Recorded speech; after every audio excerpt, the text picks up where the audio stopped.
Hello and welcome to this video on the competitive environment, market size and the impact of competition. In this series of videos we're looking at the competitive environment and how the other businesses in an industry can impact on the business that we're studying. In this video we're going to look at the link between the size of the market and competition, and then secondly think about the impact of competition and how businesses might respond. Let's start off by talking about market size. Market size is the total sales value or sales volume in a given market, and it can be calculated by the number of units sold across all businesses in that market and the price. So for example, if there are 2 million cars sold at an average price of £15,000, then the market size is 2 million times 15,000, £30 billion. It can also be expressed as the number of buyers or sellers in a particular market. Now, in terms of market size, we might talk about global markets, which are where businesses sell products worldwide and have a large presence in many different countries. For example, the car market, we would say that's probably a global car market. A national market, if we talk about national market, we talk about a market that is confined just to the borders of one country. And lastly, we might talk about local markets. And these tend to be quite small areas, such as cities, towns, regions, or maybe even villages or residential areas. How will operating in a large market link with the level of competition? Well, there's going to be some very large firms competing if it's a large market. And this tends to be more complex and challenging for businesses to be operating on a large scale with different supply chain issues, different customers in different markets, and more difficult to coordinate the business's activities. It's particularly important in a fiercely competitive large market that they monitor what their rivals are doing, and particularly what their rivals are doing in terms of the marketing mix. What pricing strategies are they using? What are they doing with their product ranges? How are they promoting? What distribution methods are they using? It's also important that a business, in addition to the marketing mix, considers the production methods that their rivals are using as well. Whereas operating in small markets often is attractive when a business starts out because there may not be as much competition, as many competitors in a small market. But the downside of the small market is, will the amount of sales that the business can realistically achieve in a small market make a decent return for the business? Are they going to make sufficient profit from being in a small market?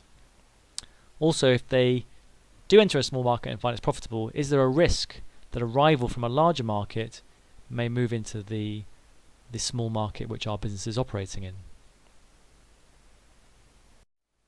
So we looked at the link between market size and competition. We're going to now look at the impact of competition and how businesses might respond. So let's look at the impact of a competitor. Let's imagine a scenario where we've got a small shop here, perhaps it's a general store selling small grocery items, and all of a sudden a massive competitor is going to set up nearby and enter our market. Dun dun dun. How might our business respond? Well, let's consider the marketing mix. First of all, the product. Can we match the range of products that this business is offering in our little shop? Possibly not. So we're going to have to maybe alter our approach as a result of the competitor. An idea might be to maybe stock more niche products that our major mass market competitor wouldn't stock. Or maybe another way we can differentiate our product is through the customer service that we offer in our little store, which they wouldn't really be able to do as easily in a big store. Let's think about price next. Can we compete on price? Well, this business is likely to be benefiting from economies of scale and bulk buying, whereas as an independent local grocer, we haven't got that. So we're likely to be a price taker. There may be certain products where we just have to match the price that the larger competitor is charging, and we'll have to take that on board. However, can we differentiate our product enough, maybe through good customer service, that we could actually retain some ability to set our own prices? These would be the challenges that the business would have to think about if a large competitor opened up. What about promotion? Well, we can't really compete on the advertising spend or the brand that our large competitor has. So what can our local business do instead? Maybe targeted local marketing, that we know our local market better, and so we can be more effective with it. But again, these are challenges that a business might have to deal with. And the last one, what about the place element? This business probably has large distribution channels, maybe good links with suppliers. They have a threat of online competition. So these would be issues that we would have to consider as well. So businesses need to think about the threat posed by competitors when they enter their markets, and this would be a good example. So more generally, what can a business do in the face of competition? Well, one area to focus on is maybe not being too reliant on some customers. So have a broader range of customers, or maybe focus marketing efforts on the customers that are most profitable. The second thing the business could consider is how reliant are we on a particular supplier? Maybe building relationships with other suppliers or having an alternative source of supply would make us a more competitive business, easier to respond to, or less reliant on one supplier. The last one is to improve our competitiveness, or make competition work in our favour, is maybe try and create some barriers to entry, make it more difficult for other businesses to enter the market and compete alongside our business. How could we do that? Maybe having a stronger brand would discourage competition. Trying to make our products different would discourage competition. Trying to have not just maybe the retail, but also the distribution, having a share of the distribution channels that allows us to have a competitive advantage. Operating so efficiently that we have such low costs for our products that no one else can compete and match our low costs and therefore our low prices.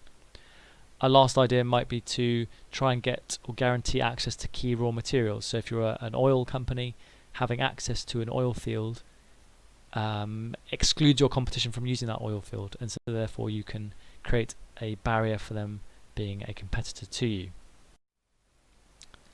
What is very important in terms of being competitive is trying to develop a unique selling point, or a USP. So a unique selling point is something that sets a product apart from its competitors in the eyes of customers, both new and existing. It's a way to differentiate your product, ensuring you don't have to compete just on price, and as a result allowing your business to achieve higher profitability. So what really counts at the end of the day to be a competitive business and to thrive in a competitive environment? Having a great product and a unique selling point, being the most efficient operator and lowering your unit cost so that no rivals can compete with you in terms of cost and therefore profits and price. And lastly, customer service, providing a service to your customer that differentiates you from your rivals is another way that businesses can be really competitive and stand out from the crowd.